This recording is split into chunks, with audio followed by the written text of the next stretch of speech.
اعوذ باللہ من الشیطان الرجیم بسم اللہ الرحمن الرحیم السلام علیکم ورحمۃ اللہ وبرکاتہ۔ میں ہوں قاری محمد بلال، آپ دیکھ رہے ہیں A to Z عملیات چینل۔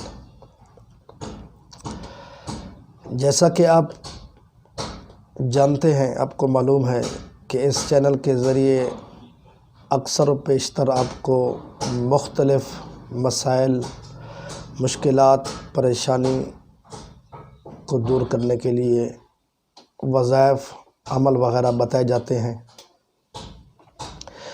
آج کی یہ ویڈیو اسی سلسلے کی ایک کڑی ہے۔ تو آج میں نے جس موضوع کو یا جس پریشانی یا جس مشکل کو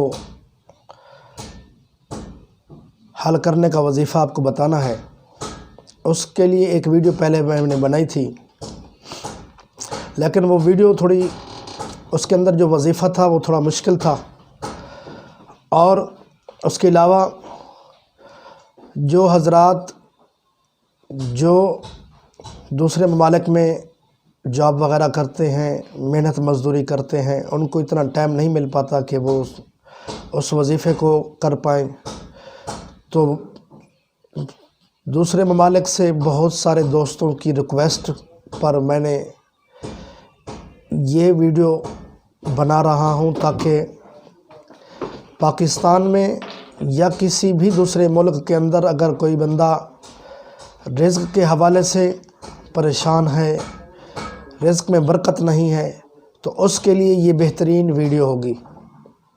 تو سامعین محترم، اس ویڈیو کے اندر میں نے جو بات آپ کو بتانی ہے اس پہ توجہ کریں، انشاءاللہ آپ کو پریشانی، آپ کا مسئلہ حل ہو جائے گا۔ جو پہلے بات ہے، جو پہلا وظیفہ ہے، وہ کچھ اس طرح ہے کہ حضرت نوح علیہ السلام نے اپنی امت کو 950 سال تبلیغ کی، لیکن ان کو کوئی فرق نہیں پڑا۔ تو انہوں نے اللہ تعالیٰ کی بارگاہ میں دعا کی کہ اے مولا کریم، ان کو تباہ و برباد کر دے، یہ میری نہیں مانتے، یہ میری نہیں سنتے، بس ان کو سوائے مسلمانوں کے ان میں سے کوئی بھی زندہ نہ رہے۔ تو اس وقت حضرت نوح علیہ السلام کے جو الفاظ تھے، جو حضرت نوح علیہ السلام نے اپنی قوم سے فرمایا تھا، انہی الفاظ کو اللہ تعالیٰ نے قرآن مجید کے اندر رکھا ہے، سورہ نوح کے اندر موجود ہے، جس کے اندر موجود ہے فَقُلْتُ اسْتَغْفِرُوا رَبَّكُمْ إِنَّهُ كَانَ غَفَّارًا۔ حضرت نوح علیہ السلام نے اپنی قوم سے کہا کہ اے لوگو، اے میری امتو، گناہوں سے باز آ جاؤ، اپنی بخشش طلب کرو، رب سے معافی منگو، اپنے کیے کرتے پر شرمندہ ہو جاؤ، تو رب تعالیٰ تمہیں انعام عطا فرمائے گا۔ کیا انعام ہوگا؟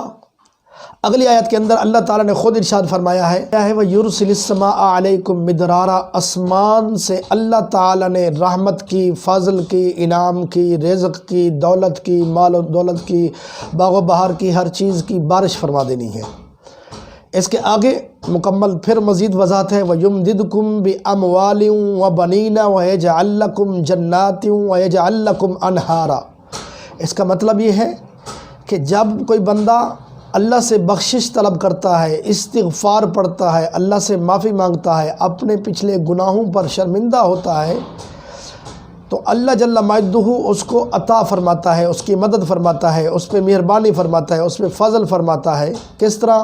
وَيُمْدِدْكُمْ بِأَمْوَالٍ، مال کے ذریعے سے، یعنی اس کے مال کے اندر اللہ تعالیٰ برکت ڈال دیتا ہے، یا ایسے خزانے سے، ایسے راستے سے مال آنا، رزق آنا شروع ہو جاتا ہے جس سے انسان سوچ بھی نہیں سکتا کہ یہ رزق میرے لیے آ کہاں سے رہا ہے۔ تو اس سے آگے جب ہم پڑھتے ہیں وَيُمْدِدْكُمْ بِأَمْوَالٍ وَبَنِينَ وَيَجْعَلْ لَكُمْ جَنَّاتٍ وَيَجْعَلْ لَكُمْ أَنْهَارًا، اللہ تعالیٰ نے فرمایا ہے کہ مال کے ساتھ ساتھ نیک صالح اولاد بھی عطا فرماؤں گا۔ جب اللہ تعالیٰ نعمت اور فضل عطا فرماتا ہے تو نعمت اور فضل والی جب اولاد ہوتی ہے تو وہ نیک صالح اولاد ہوتی ہے۔ تو اس کے بعد اللہ تعالیٰ نے فرمایا ہے وَيَجْعَلْ لَكُمْ جَنَّاتٍ، میں باغ بھی عطا کروں گا، باغ بھی تمہارے لیے بنا دوں گا، یعنی اس دنیا کے بھی عیش و عشرت ہو جائیں گے، اگلی دنیا کے لیے بھی انسان کی جو زندگی ہے، انسان کی جو مشکلات ہیں وہ بھی ختم ہو جائیں گی۔ وہ جنت پہ جیسے ہی انسان بخشش طلب کرتا ہے تو اس کے لیے جہنم کے راستے بند ہو جاتے ہیں، جنت کے راستے کھل جاتے ہیں، رحمت کے دروازے کھل جاتے ہیں، غضب کے دروازے بند ہو جاتے ہیں۔ اللہ جل مجدہ اپنے فضل کے دروازے کھول دیتا ہے، اس دنیا کے لیے بھی، اگلے جہان کے لیے بھی۔ تو سامعین محترم، پتہ چلا جو بندہ استغفار کرتا رہتا ہے، اللہ جل مجدہ، اللہ تعالیٰ اس کو رزق کی کبھی بھی کمی نہیں دیتا، رزق کی ہمیشہ فراوانی عطا فرماتا ہے، رزق میں، مال و دولت میں، آل اولاد میں برکت عطا فرماتا ہے۔ تو آج ہم جب معاشرے میں دیکھتے ہیں کہ ہر طرف رزق تو عام ہے، اتنا مال و دولت ہے، یعنی اگر میں یوں کہوں کہ آج سے اگر 100 سال پیچھے جو لوگ تھے وہ خواہ بادشاہ ہی کیوں نہیں تھے، حکمران ہی کیوں نہیں تھے، تو ان کو یہ عیش و عشرت نہیں تھے جتنے عیش و عشرت آج کی عام عوام کے پاس ہے۔ لیکن اس کے باوجود بھی انسان کے اندر سکون نہیں ہے۔ تو اس کی وجہ یہی ہے کہ ہم نے اپنے گناہوں پر معافی مانگنا چھوڑ دیا ہے، رب کے سامنے شرمندہ ہونا چھوڑ دیا ہے، استغفار کرنا چھوڑ دیا ہے۔ تو سامعین محترم، میں آپ کو وظیفہ بتاتا ہوں کہ استغفار کرنا کیسے ہے، اس کا طریقہ کار کیا ہے۔ ہر نماز کے بعد آپ نے ایک تسبیح، ہر نماز، فجر، ظہر، عصر، مغرب، عشاء، 5 نمازیں ہیں، آپ نے ہر نماز کے بعد ایک تسبیح استغفار پڑھنی ہے۔ کیا پڑھنا ہے استغفار میں؟ استغفر اللہ ربی من کل ذنب و اتوب الیہ، بس اتنے الفاظ آپ نے تسبیح کے دانوں پہ، تسبیح پہ پڑھنے ہیں اور ایک تسبیح پوری کر لینی ہے۔ اس کے اول آخر 11 بار درود پڑھ لینا ہے۔ تو انشاءاللہ العزیز رب کے فرمان کے مطابق آپ کی آل اولاد، رزق، مال، جان میں اللہ تعالیٰ برکت عطا فرمائے گا، اور آپ کو پتہ بھی نہیں چلے گا کہ آپ کے گھر کا، آپ کی زندگی کا یہ سارا سسٹم کیسے چل رہا ہے۔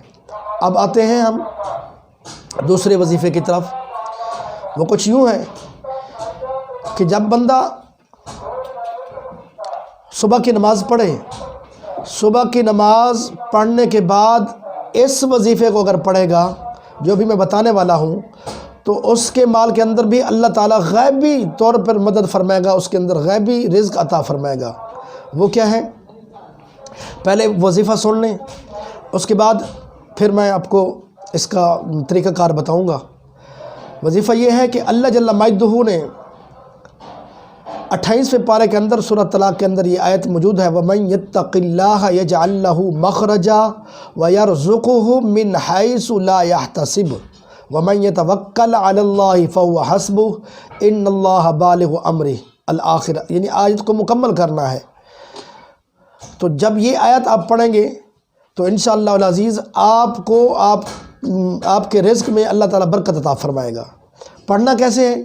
صبح صبح جب آپ نماز کے لیے اٹھیں گے، نماز فجر کی نماز پڑھنے کے بعد آپ نے سب سے پہلے کرنا یہ ہے کہ سورۃ یاسین شریف کی تلاوت فرمانی ہے، اور سورۃ یاسین شریف کی تلاوت کرنے سے پہلے آپ نے یہ الفاظ دہرانے ہیں۔ وہ الفاظ کیا ہیں؟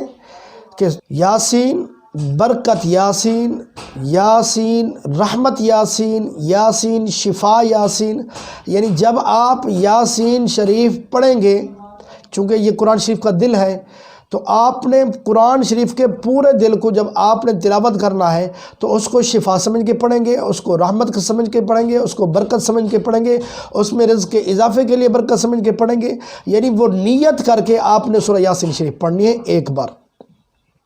اس کے بعد آپ نے یہی والی آیت وَمَن يَتَّقِ اللَّهَ يَجْعَلْ لَهُ مَخْرَجًا مکمل آیت آپ نے پڑھنی ہے ایک تسبیح صبح، ایک تسبیح آپ نے وَمَن يَتَّقِ اللَّهَ يَجْعَلْ لَهُ مَخْرَجًا اس آیت کو پڑھیں گے، اس کے بعد آپ درود پڑھیں گے۔ تو انشاءاللہ العزیز یہ وظیفہ صرف اور صرف صبح کے وقت کا ہے۔ جب آپ صبح کا وقت یہ کام کریں گے تو سارا دن آپ کے لیے اتنا آسانیاں ہو جائیں گی، اتنا مشکلات دور ہو جائیں گی کہ آپ سوچ بھی نہیں سکیں گے۔ اب آخر میں اس کا ایک اور رزق میں برکت کا ایک اور بھی حل آپ کو بتاتا چلوں، وہ یہ ہے کہ جب بھی انسان اللہ کی راہ میں خیر و خیرات کرتا رہتا ہے، رب تعالیٰ اس کے مال میں، اس کے رزق میں کبھی بھی کمی نہیں آنے دیتا۔ اس کی مثال اللہ تعالیٰ نے خود فرمائی ہے، مثل الذین ينفقون اموالهم فی سبیل اللہ کمثل حبۃ انبتت سبع سنابل فی کل سنبلۃ مئۃ حبۃ۔ اللہ نے فرمایا ہے کہ جو بندہ خیرات کرتا ہے 1 روپیہ، تو اس نے ایسے ہی، اس کی مثال ایسی ہے جیسے اس نے 1 دانہ گندم کا زمین کے اندر بویا اور اللہ جل مجدہ نے اس 1 دانے سے 7 بالیاں نکال دیں، 7 سنابل فی کل سنبلۃ مئۃ حبۃ۔ پھر اللہ جل مجدہ نے ہر بالی کے اندر، ہر سٹے کے اندر اللہ تعالیٰ نے 100 دانے رکھے ہیں۔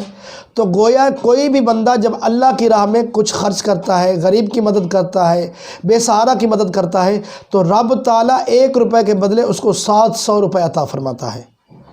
تو جب ہم اس یقین کے ساتھ اس وظیفے کو ہم پڑھیں گے یا یہ کام ہم کریں گے، یہ عمل کریں گے، تو انشاءاللہ العزیز ہمارے رزق کے اندر اتنا ہی برکت ہوگی جتنا قرآن نے فرمایا ہے۔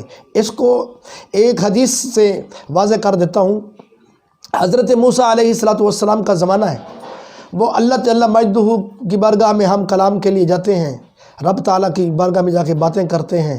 تو ایک دفعہ جا رہے تھے تو راستے میں ایک گاؤں کا رہنے والا ایک اجنبی دیہاتی شخص حضرت موسیٰ علیہ السلام کو ملا، اور اس نے حضرت موسیٰ علیہ السلام سے عرض کی کہ اے اللہ کے کلیم، آپ اللہ تعالیٰ کی بارگاہ میں جا رہے ہیں، میرے لیے دعا کر دینا، میرے رزق کے اندر کمی ہے، مال و دولت نہیں ہے، میں رزق کے حوالے سے بہت پریشان رہتا ہوں، تو اب میں کیا کروں؟ اللہ جل مجدہ نے جو میری قسمت میں رزق لکھا ہے مجھے اکٹھا دے دے، اس کے بعد مجھے رزق کی پھر ضرورت نہیں پڑے گی۔ تو حضرت موسیٰ علیہ السلام یہ پیغام اللہ جل مجدہ کی بارگاہ میں دیا، اللہ جل مجدہ نے اس بندے کو رزق دے دیا۔ اب ہوا کچھ یوں کہ جیسے ہی اس بندے کو رزق ملا، اس نے اپنے گھر کا جو راشن تھا، جو ساز و سامان تھا وہ لے لیا، باقی جو بچہ اس نے ساری خیرات کر دی، غربا میں، یتیم، بے سہارا مساکین کے اندر اس نے تقسیم کر دیا۔ تو اللہ جل مجدہ کا فیصلہ ہے کہ جو اس کی بارگاہ میں دیتا ہے رب اس کو ڈبل دیتا ہے۔ تو نتیجہ یہ نکلا کہ اگلے دن اس کو ڈبل مل گئی۔ اس نے پھر ویسے کیے، جو اس کی ضرورت تھی اس نے خرچ کی، باقی اس نے تقسیم کر دیا، اس نے غریبوں میں بانٹ دیا۔ اسی طرح سلسلہ چلتا رہا، وہ بانٹتا رہا، سلسلہ چلتا رہا۔ ایک وقت ایسے آیا کہ اس کے گھر کے اندر اتنا مال و دولت جمع تھا، ہر وقت کھانے والوں کی بھیڑ رہتی تھی، رش رہتا تھا، بہت سارے لوگ یتیم مسکین آتے اور کھانا کھا کے چلے جاتے۔ تو اتفاق سے حضرت موسیٰ علیہ السلام کا وہاں سے پھر سے گزر ہوا، تو انہوں نے دیکھا کہ یہ بندہ تو اتنا غریب تھا، اس کے پاس تو تازہ کھانے کے لیے کچھ بھی نہیں تھا، اس نے تو اکٹھا رزق مانگ لیا ہے، لیکن اب اس کے پاس اتنا فراوانی ہو گئی ہے، تو یہ کیا ماجرا ہے؟ تو اللہ جل مجدہ کی بارگاہ میں متوجہ ہوئے، اللہ تعالیٰ سے عرض کی، پوچھا اے مولا کریم یہ کیا معاملہ ہے؟ اللہ نے فرمایا کہ اے کلیم، میں نے وعدہ نہیں کیا، جو میرے بندوں پر خرچ کرتا ہے میں اس کو ڈبل عطا فرماتا ہوں۔ تو سامعین محترم، آپ بھی اپنی منتھلی آمدنی یا سالانہ آمدنی یا روزانہ ڈیلی کی آمدنی جتنا ہے، اس میں سے کچھ حصہ اللہ جل مجدہ کی بارگاہ میں خرچ کریں، لوگوں کو دیں، لوگوں کا بھلا سوچیں، لیکن ذہن میں رکھنا خیرات دینی ان کو ہے جو ضرورت مند ہوں، جو لینے کے قابل ہوں، خامخواہ جو لینے کے قابل نہ ہوں، جو روٹین وائز اکثر روڈوں پر یا سڑکوں پر بھیک مانگ رہے ہوتے ہیں، ان کا کوئی اتا پتہ نہیں ہوتا۔ آپ کوشش کریں سب سے پہلے اپنے رشتہ دار، دوست احباب میں دیکھیں، اگر کوئی ضرورت مند ہے تو ان کی مدد کر دیں۔ اس کے بعد مدارس میں جائیں، کوئی یتیم طلباء ہوتے ہیں، مسکین طلباء ہوتے ہیں، وہاں پر ان کے راشن کا بندوبست کر لیں، ان کے کپڑوں کا بندوبست کر لیں۔ سردی کے کپڑے ہو سکتے ہیں، گرمی کے ہو سکتے ہیں، بستر وغیرہ ہو سکتے ہیں۔ اللہ تعالیٰ نے خود فرمایا ہے انما الصدقات للفقراء والمساکین والعاملین علیہا والمؤلفۃ قلوب الآخر۔ سب سے پہلے قریب کے رشتہ دار، مسکین، یتیم، بے سہارا ہیں، ان کے بعد پھر سلسلہ چلتا رہتا ہے۔ تو سامعین محترم، سب سے پہلے اپنے قریب، اپنے قرب و جوار کے اندر دیکھیں، اگر کوئی ضرورت مند ہے تو اس کی ضرور مدد کریں، اللہ جل مجدہ آپ کی مدد فرمائے گا۔ اور آخر میں دعا کرتا ہوں کہ اللہ تعالی ہم سب کو اس کی راہ میں خرچ کرنے کی توفیق عطا فرمائے، اور صحیح معنی میں ہم سب کو اپنی بندگی کرنے کی توفیق عطا فرمائے، اور قرآن مجید کے ساتھ محبت، لگن عطا فرمائے۔ اللہ جل مجدہ آپ سب کا حامی و ناصر ہو۔ السلام علیکم ورحمۃ اللہ وبرکاتہ۔